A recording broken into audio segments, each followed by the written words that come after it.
The girl in the street, the rain fell hard on the alien market street. Neon lights flickered, reflecting in puddles. People walked fast, keeping their heads down. No one wanted to stop. No one wanted to notice her. She sat against a cracked wall, knees pulled to her chest. Her hair was dirty and tangled. Her thin arms were wrapped around herself, shaking. Her clothes were ripped and wet. The alien girl looked no older than 17. But in this place, years didn't matter. What mattered was the rumor. And the rumor was clear. She was dirty. Everyone believed she carried a deadly sickness. Some said she was cursed. Others whispered she was not even from this planet. Either way, no one wanted to be near her. People crossed the street just to avoid her. Vendors pulled their stalls back when she came too close. A group of kids threw a stone at her and laughed when she didn't fight back. Daniel saw all this from the corner of the street. He had just finished his work for the day. His boots were muddy, his jacket soaked. He was only here to buy spare parts for his shop, but his eyes kept going back to her. He didn't know why. He could have walked past her like everyone else. Pretend she wasn't there. Pretend he didn't hear her stomach growl, even over the sound of rain. But something inside him, something stubborn, wouldn't let him. Daniel stepped closer. The girl noticed and pulled back against the wall like a trapped animal. Her large, dark eyes were full of fear. "I'm not here to hurt you," Daniel said quietly. "You're freezing." She shook her head. "Go away." Her voice was weak, almost lost in the rain. "You need food," he said. I said, "Go away."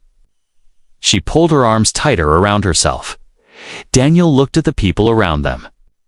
No one stopped to watch. No one cared. He sighed, crouched down, and took off his jacket. "Here, take this." She didn't move. "Fine," he said, placing it next to her. "At least put it on after I leave." Daniel stood up and turned away. He took 3 steps before he heard a whisper. "Wait." He looked back. She was staring at him, her lips trembling. If you help me, they'll come for you too." "Who?" he asked. Her eyes darted to the far end of the market. "The ones who watch." Daniel followed her gaze, but saw nothing. "Except shadows. I don't care about them," he said. "Come on." She shook her head again, but this time she didn't pull away when he offered his hand. Slowly, she placed her small, cold fingers in his. Her skin was rough and scratched, like she had been living on the streets for a long time. Daniel could feel how light she was when she stood up, as if she hadn't eaten properly in days. The market grew quieter as they walked. Daniel noticed how some people stopped to stare not at him, but at her. He heard whispers behind them. "Okay," he ignored them. "You have a name?" he asked as they passed a closed shop. She kept her head down. "Doesn't matter. It matters to me." "Silence, fine," Daniel said. "I'll call you Trouble." For the first time, she almost smiled. They reached Daniel's small workshop near the edge of the district. It was warm inside, the air filled with the smell of machine oil. He locked the door behind them. "You're safe here," he told her. She looked around the room as if expecting someone to jump out. "You shouldn't have brought me here." "Why?" "Because of your watchers." Her lips pressed into a thin line. "They don't forget, they don't forgive." Daniel grabbed a towel and handed it to her.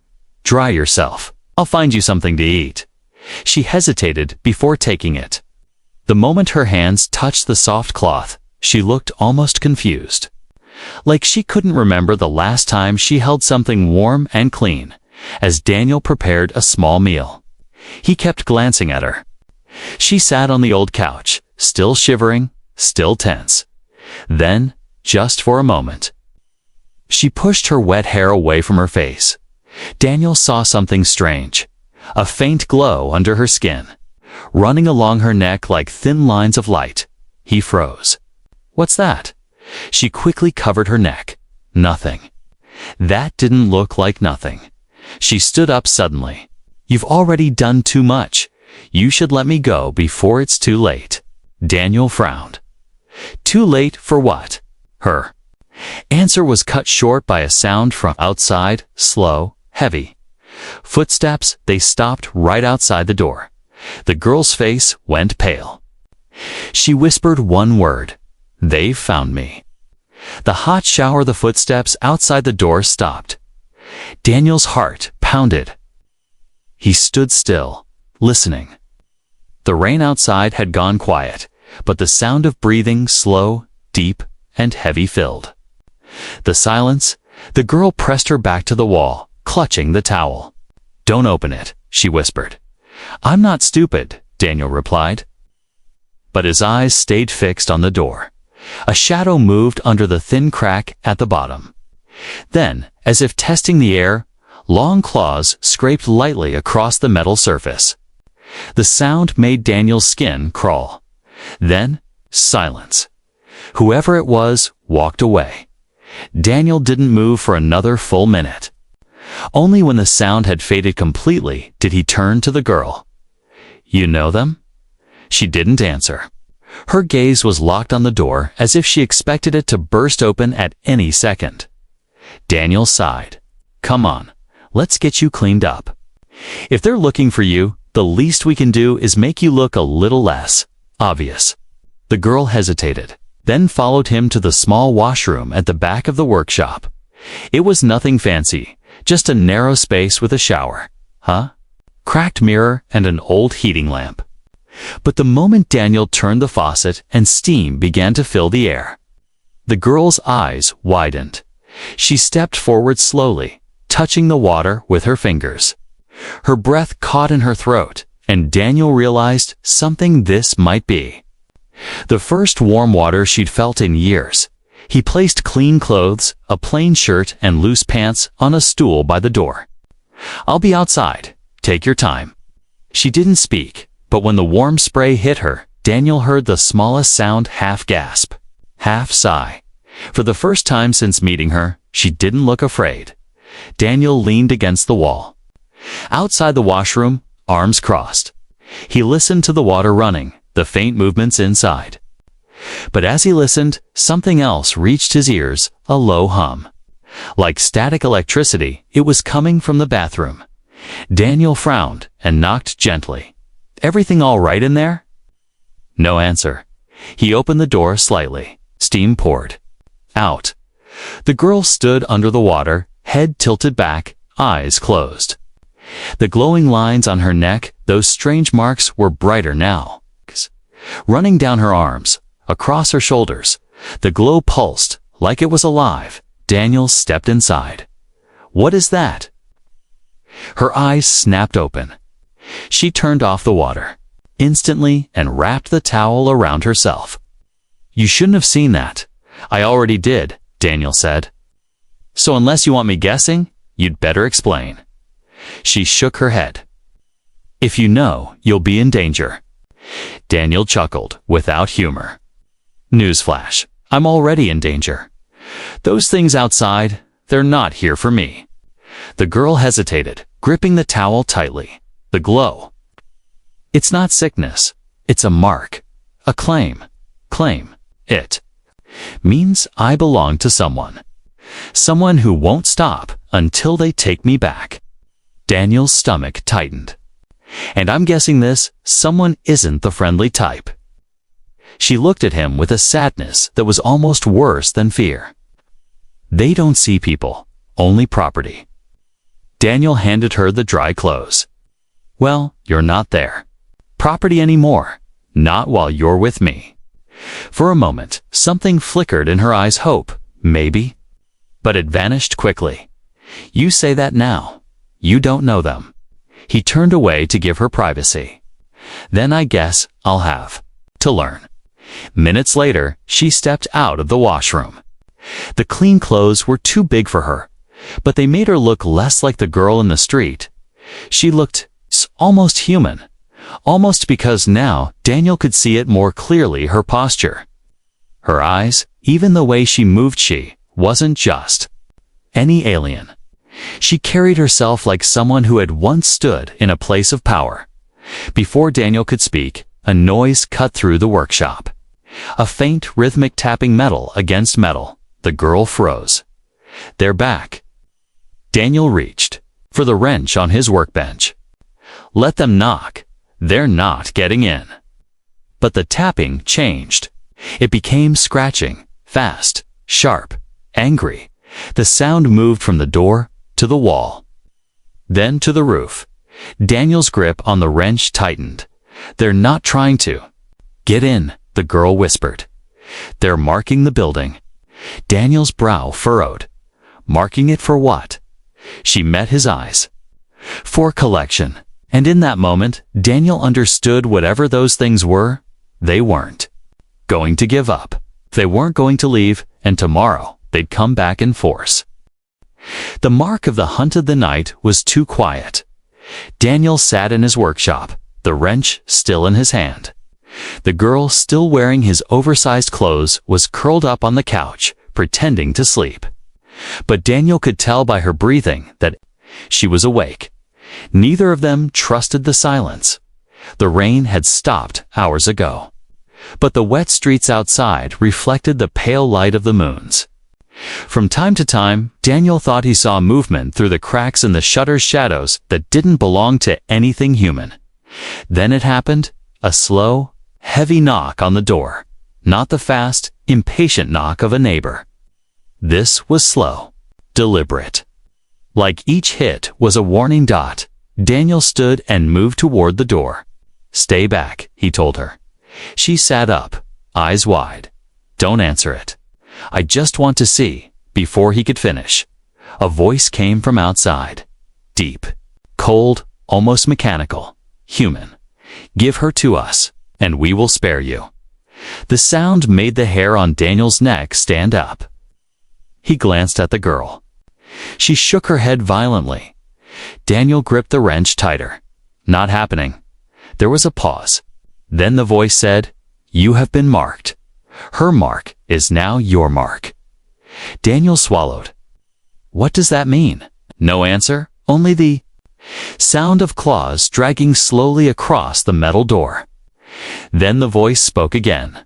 Last warning. The footsteps faded into the night. Daniel turned to the girl.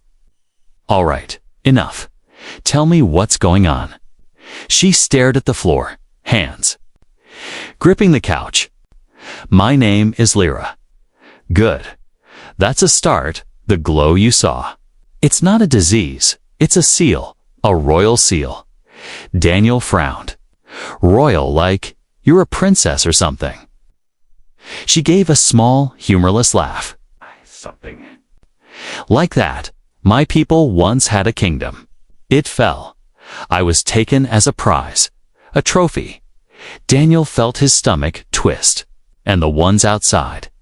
The king's hunters. They track anyone with the seal. It means I belong to him. No one is allowed to touch me, feed me, or shelter me. That's why the people in the market avoided me." Daniel let that sink in. "So, by helping you, you've claimed me," she finished. "That's how they see it. You've challenged the king's ownership, and the hunters will never stop until I'm back in chains, or you're dead." Daniel leaned back against the workbench. "Sounds like I made a powerful enemy." "You did," she said softly. "They'll make you pay for it." For a moment, neither spoke. The only sound was the faint hum of the old heating unit. Then Daniel walked to the door and pulled it open a crack. Peering out, the street was empty. But right in front of the door, scratched deep into the metal, were strange symbols, sharp, curved lines that seemed to shimmer faintly in the moonlight. "What is this?" he asked. Lyra joined him, her face pale. "It's a hunter's mark. It tells others that this place, and everyone inside, is prey." Daniel stared at the marks, anger rising in his chest. "Well, they should know prey can fight back." Lyra shook her head. "You don't understand. Hunters don't fight fair. They come in numbers. They come when you're weakest. And they always win." Daniel closed the door firmly. Not this time. Lyra looked at him for a long moment, as if trying to decide if he was brave or just foolish. Finally, she said, "If you really mean to protect me, we can't stay here. They'll return tomorrow night, maybe sooner. And when they do, they won't." Knock. Daniel thought of his tools, his workbench, his whole life in this small workshop. Leaving it behind wasn't something he wanted. But one look at Lyra's face, tired, desperate, still somehow defiant, made the decision for him. "Then we leave at sunrise," he said. Lyra's shoulders relaxed just a little, but her voice was still tense. "Once we're outside the city, they won't hide in the shadows. They'll hunt us in the open." Daniel smirked. "Good. I'd like to see them try." But even as he said it, a part of him knew he had no idea what was coming. That night, while Lyra finally slept, Daniel stayed awake. He kept his wrench close, his eyes on the door, and just before dawn, he thought he heard it again soft, in the distance, claws scratching, getting closer. The escape plan, the sun rose over the city like a blood-rage warning. Daniel had barely slept. Every creak of the workshop, every distant footstep had kept him alert. When the first light touched the streets, he was already packing. Lyra stood by the door, watching. She had tied her wet hair back with a strip of cloth, and in the sunlight, the faint glow of her marks shimmered like fire under her skin. "You're sure about this?" she asked. "No," Daniel admitted. "But I'm not giving them another night to knock." He stuffed food, water, and a few tools into a bag. His wrench went into a belt loop. Then he pulled a long coat over Lyra's shoulders to hide her glowing marks. "Where are we going?" she asked. "To someone who owes me," Daniel said. "A friend. Runs a ship outside the district." Lyra frowned. "A ship? Only way we get out without them chasing us down every alley," Daniel replied. They stepped into the morning street. The market was quiet, almost too quiet. The usual noise, the shouting vendors, the clanging machines, was gone. Stalls stood empty, doors locked. Daniel's boots echoed on the wet stone. "This isn't right," he muttered. Lyra's eyes scanned the rooftops. "They're clearing the way. For what?" Her answer came in the form of a sound low, guttural, like metal grinding against stone. Daniel froze. From a side alley, a figure stepped into view. It was tall, its body wrapped in black armor that seemed to absorb the sunlight. Its head was smooth and featureless, except for two burning, pale eyes. Long claws clicked against the ground as it moved. Lyra's hand gripped Daniel's arm. "Hunter." The thing tilted its head at them, as if studying prey. Then it began to walk forward slow, certain, knowing they couldn't outrun it. Daniel's heart pounded. "Run," he said. They bolted down the street. Behind them, the hunter's claws scraped in a steady rhythm to calm for a chase, as if it already knew where they'd end up. They turned a corner and stopped dead. Another hunter stood ahead, blocking the path. Daniel swore under his breath. "They're hurting us." Lyra's breathing was fast now. "They don't kill right away. They trap. They take you alive." Daniel scanned the street. To the left, a narrow gap between buildings. "This way." They squeezed through, crates and wires snagging their clothes. The space smelled of oil and rot, but it spat them out into a back road leading toward the city wall. For a moment, they thought they'd lost them. Then a shadow moved across the ground. Daniel looked up. A hunter crouched on the roof above them, its claws hooked into the stone. It leaped down, landing in front of them with a heavy thud. This one was bigger than the others, its armor scarred from many hunts, and on its chest, etched deep, was the same curved mark Daniel had seen on his door. The leader, it reached out one long, clawed hand toward Lyra. Something inside, Daniel snapped. He swung his wrench hard, the metal ringing against the hunters. arm. The blow barely dented the armor, but it made the creature pause. "Move!" Daniel shouted. They broke past it, sprinting through the open gate of the industrial district. Ahead, the dusty road stretched toward the spaceport. Lyra stumbled, but kept running. "They're faster than us," she gasped. "Then we make it to Marek before they catch us," Daniel said. "And pray he hasn't forgotten how much he owes me." The sound of engines rumbled faintly in the distance. The port wasn't far now. But the ground behind them shook with the hunter's steps. Daniel looked over his shoulder. Saw them all, 4, 5.6. Their black forms moved like a single shadow, spreading out to cut off every possible escape. Lyra's voice was tight. "With fear, if they reach us before the ship, it's over." Daniel didn't answer. He knew she was right then. Just as the first hunter lunged, a deafening roar split the air. The ground in front of them exploded in dust and debris as a massive vehicle skidded to a stop. The rear hatch slammed open, and a deep, familiar voice shouted, "Daniel, get in." Marek. Daniel grabbed Lyra's hand and pulled her inside. The hatch slammed shut just as the hunters reached the edge of the dust cloud. The vehicle surged forward, its engines screaming. Through the rear window, Daniel saw the hunters standing in the road, their glowing eyes fixed on them. They didn't chase, they didn't need to, because as Marek drove them toward the port, Daniel saw the truth in Lyra's face. "They'll follow," she said, "even into space." The chase vehicle's engine roared as Marek tore down the road toward the spaceport. Dust and debris whipped past the windows. Daniel sat in the back, holding Lyra close. She was breathing fast, her eyes scanning every shadow outside. "There? Not giving up," she said quietly. Daniel glanced out the rear window.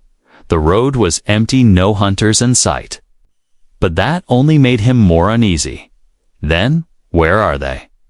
Marek's deep voice came from the driver's seat. "These are the things you told me about, kid. They don't need to chase. They just appear where you don't want them."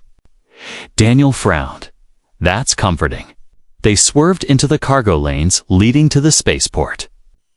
Huge ships loomed overhead, engines glowing in the morning haze. Workers shouted to each other as crates moved on anti-grav lifts. For a moment, Daniel thought they'd made it. Then a shadow passed overhead. It wasn't a ship. Daniel's stomach dropped as a hunter landed on the roof of the vehicle with a deafening thud. The metal groaned under its weight. Marek swore and jerked the wheel. "Get it off." Daniel grabbed his wrench and climbed onto the seat, reaching for the roof hatch.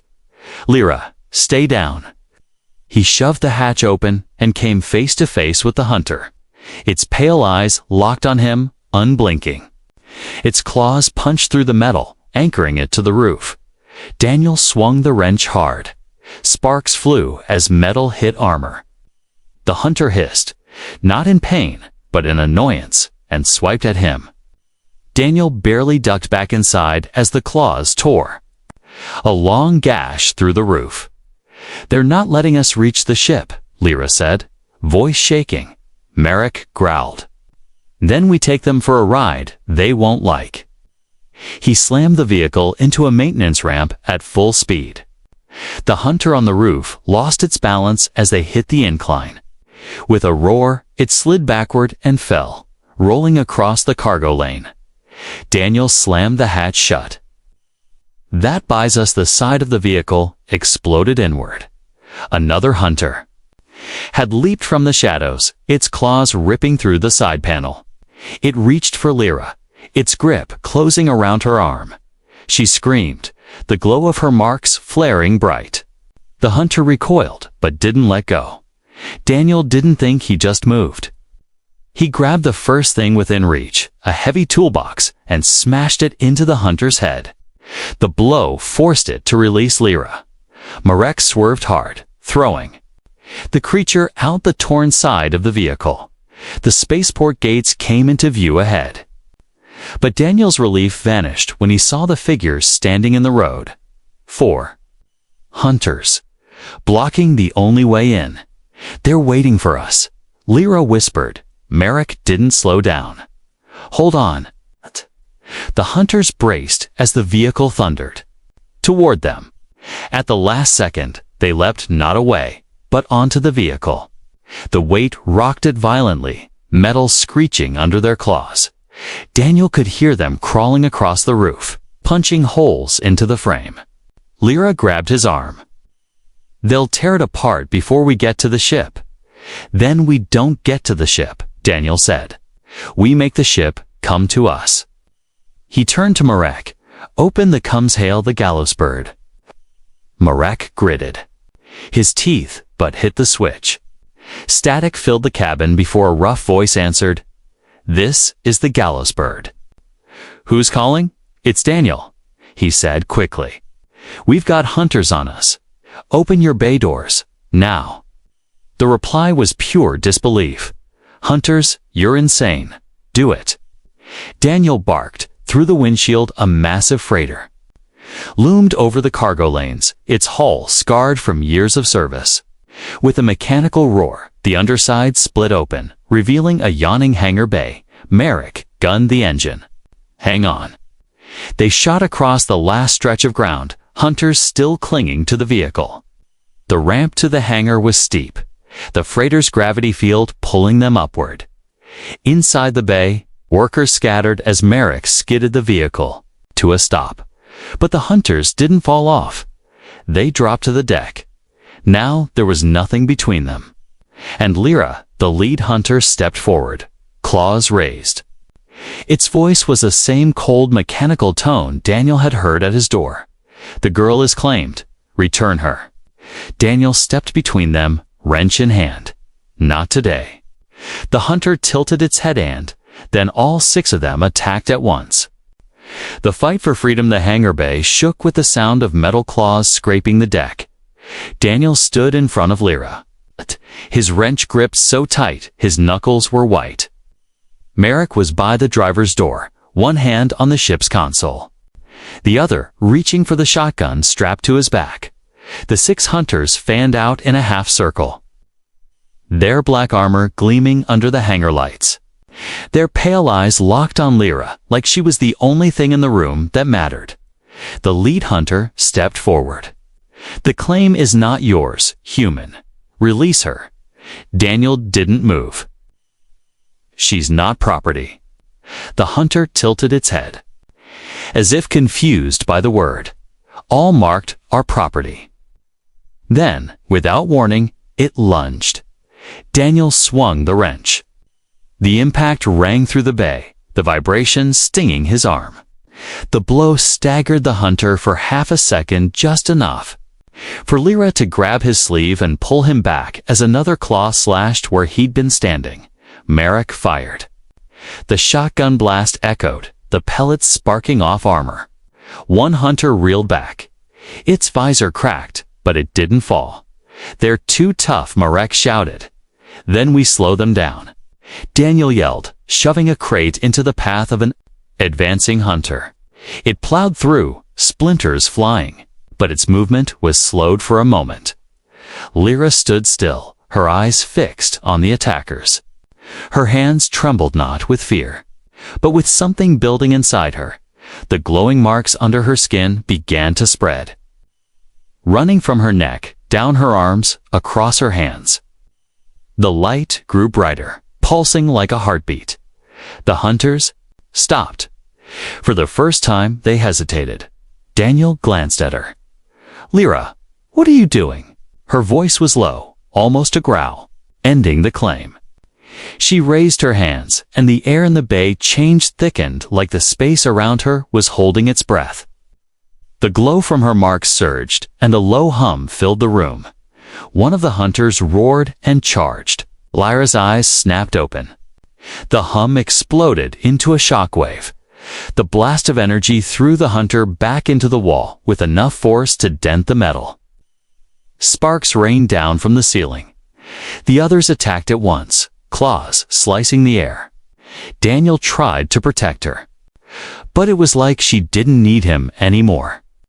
Every time a hunter came close, the light around her flared, knocking them back.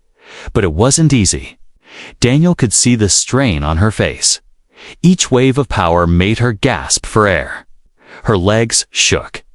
"They won't stop," she said through clenched teeth. Merrick shouted from the console. "Then we tossed them out the hard way." He slammed a control lever forward, and the hangar doors began to open. A rush of air filled the bay, pulling loose crates and tools toward the void of space. The hunters dug their claws into the deck, holding on, their eyes still locked on Lyra. Daniel grabbed her arm. "Come on, we can get them close to the edge." Before he could finish, the lead hunter sprang forward, moving faster than the others. It caught Lyra by the throat, lifting her off the ground. Her glow flickered. Daniel didn't think he charged. He slammed his wrench into the creature's arm again and again until its grip loosened. Lyra dropped to her knees, gasping for air. The hunter turned its attention to Daniel. Claws raised. That was its mistake. Lyra's glow blazed so bright it turned the bay white for a heartbeat. A final shockwave burst from her, stronger than before. The hunters were ripped from the deck, their claws screeching against the metal as they were dragged toward the open hangar doors. One by one, they were pulled into the void, their pale eyes fading into the black. The doors slammed shut. The bay was silent except for the sound of Lyra's ragged breathing. Daniel knelt beside her. "You okay?" She nodded weakly. "I've never used that much power before." Marek stepped over, shotgun still in hand. "They'll be back." Like that, don't quit. Daniel met Lyra's eyes. "Then next time, we make sure they don't get the chance." But deep down, he knew Marek was right. This was only the beginning. And somewhere out there, the king had just felt the loss of his hunters, and he would come himself. The truth about Lyra the freighter's engines hummed as it drifted through deep space. Outside the viewport, the stars were sharp points of light against the endless black. Inside, the air was heavy with silence. Lyra sat on a metal bench in the ship's common room, a blanket wrapped around her shoulders. Her marks had faded to a faint glow, but Daniel could still see them under her skin, like embers that refused to go out. Marek leaned against the wall, shotgun resting at his side. "We've got a few hours before we reach the drift lanes," he said. "After that, it's anyone's guess if they'll keep chasing." "They will," Lyra said quietly. Daniel sat across from her. "Then you'd better tell me why. No more half-truths." Lyra's hands tightened on the blanket. For a moment, she didn't speak.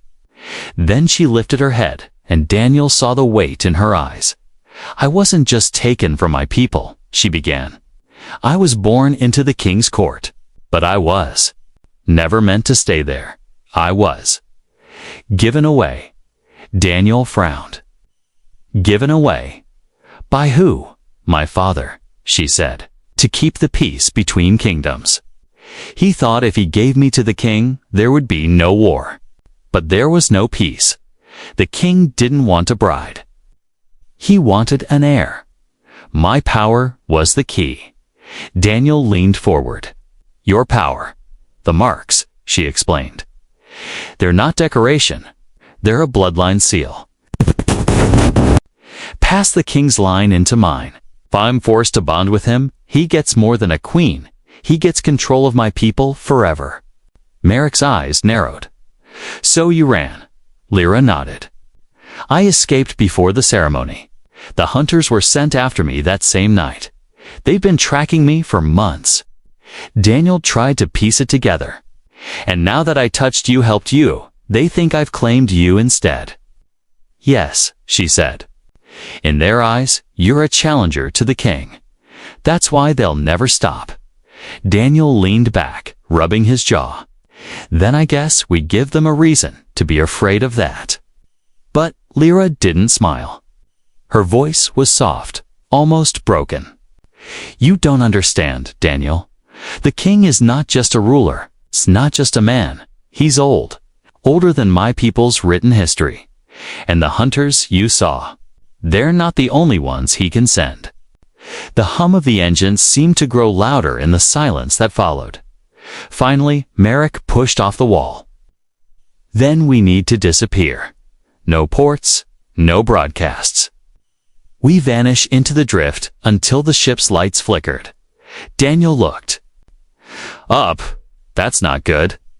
Marek was already at the control panel, checking readings. Power's fine.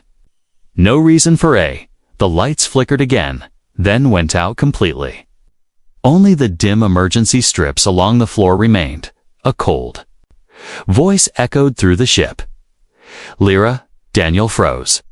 The voice didn't come from the speakers. It came from everywhere at once, vibrating in the walls, in the air. Lyra's blanket slipped from her shoulders. Her marks began to glow again, but this time, it wasn't her doing. He's here, she whispered. Daniel's hand went to his wrench. How? We're in the middle of nowhere, the voice interrupted, slow and deliberate. You have run far enough. The ship shuddered. Not like it had been hit, but like something vast had passed close enough to disturb its frame. Marek swore under his breath and pulled up the external view.